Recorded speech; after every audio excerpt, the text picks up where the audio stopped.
Bien le bonjour très cher. Comme tu l'as vu au titre de cette vidéo, on va parler de l'embrayage et du volant moteur. Ça fait déjà un petit moment que je devais te faire cette vidéo, alors voilà, c'est chose faite. Qu'est-ce que le volant moteur? Qu'est-ce que l'embrayage? À quoi ça sert? Comment ça fonctionne? Existe-t-il plusieurs types de volant moteur et d'embrayage? Eh bien c'est ce que nous allons voir aujourd'hui. Et bien entendu, toujours en moins de 5 minutes. Allez mon pote, c'est parti!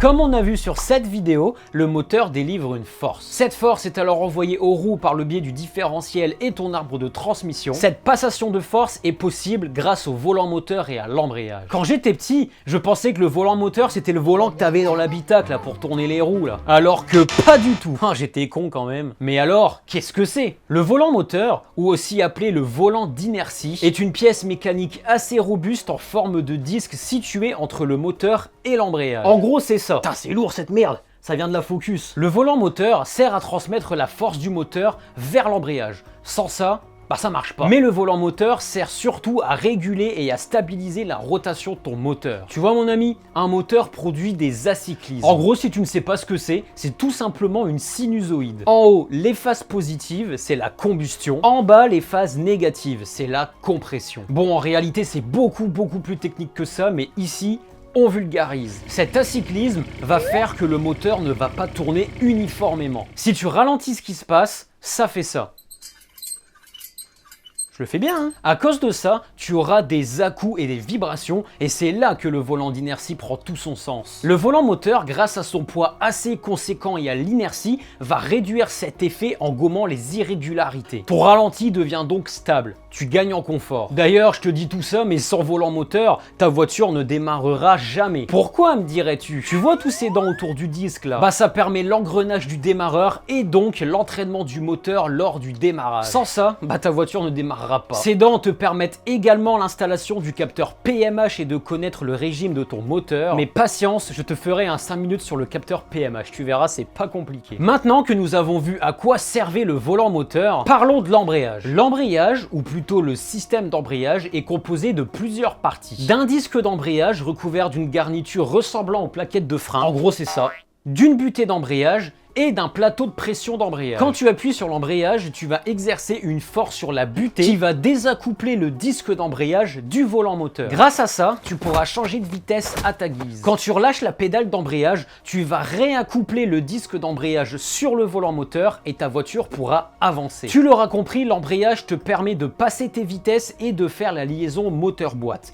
Sans ça, ta voiture n'avancera pas. Maintenant, tu pourrais te demander s'il existe plusieurs types d'embrayage, et c'est une très bonne question. De nos jours, il existe deux grandes familles, les embrayages monomasse et les bimasses. En réalité, c'est une erreur de langage. Quand on parle des embrayages monomasse et bimasse, on parle surtout du volant moteur. Mais il faut savoir que les disques d'embrayage ne sont pas du tout identiques. Mais bref, arrêtons de divaguer et commençons tout de suite par le volant moteur monomasse, ou plus communément appelé le volant moteur rigide. Ce volant moteur a été utilisé sur tous les véhicules avant l'arrivée du volant moteur bimasse. Il est composé d'un seul disque fixe vissé en bout de vilebrequin, ce qui fait que sa conception est très simple, c'est juste un disque plein. Ce volant moteur dispose de pas mal d'avantages, comme le fait qu'il a une excellente durée de vie, qu'il ne coûte pas cher et surtout qu'il est très solide. A contrario, ce volant moteur a la fâcheuse tendance de donner des à-coups au passage de vitesse et au démarrage et de transmettre les vibrations du moteur vers l'habitacle. Niveau confort, c'est pas ouf. C'est pour ça que les disques d'embrayage monomasse disposent de ressorts. Ces ressorts servent à atténuer les vibrations. Mais avec l'ascension du diesel et ses gros moteurs qui tremblotent de partout, c'était plus efficace. C'est pour ça que les ingénieurs ont inventé un système bien merdique en vrai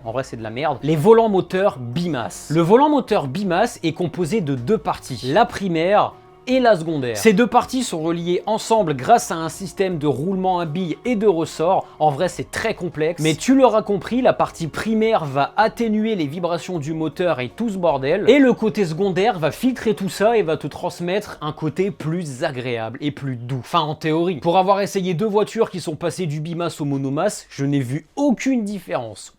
Ce volant moteur est également plus cher que son homologue pour une fiabilité moyen. Compte 150 000, allez 200 000 km avant de changer ton volant moteur. Ça fait un peu chier. Si toutefois tu as quand même un gros mazout, je te conseille quand même de rester en volant moteur bimasse. En revanche, si tu possèdes une voiture essence et encore pire une sportive, fais la conversion en monomasse. Tu verras mon pote, ton portefeuille te remerciera. Et avant que le timer s'arrête, sache que si tu as ces symptômes, c'est que ton système d'embrayage est HS. Ah, et encore une chose, sur un système d'embrayage bimasse, le disque d'embrayage est tout simple, il n'y a pas de ressort. Ça en est un. Tu vois, c'est un petit tips que je te donne juste avant la fin du timer. Voilà mon pote, si cette vidéo te plaît et que tu as appris des choses, mets-moi ton plus beau pouce bleu et pense à t'abonner. Comme d'habitude, c'est très important pour le développement de la chaîne. C'est gratuit et ça va grandement nous aider. Si tu as la moindre question, tu peux me la poser en commentaire ou rejoindre le Discord de la communauté, je t'ai tout mis en description. Sur ce, moi je te laisse là, je vais aller lire mon livre de pop culture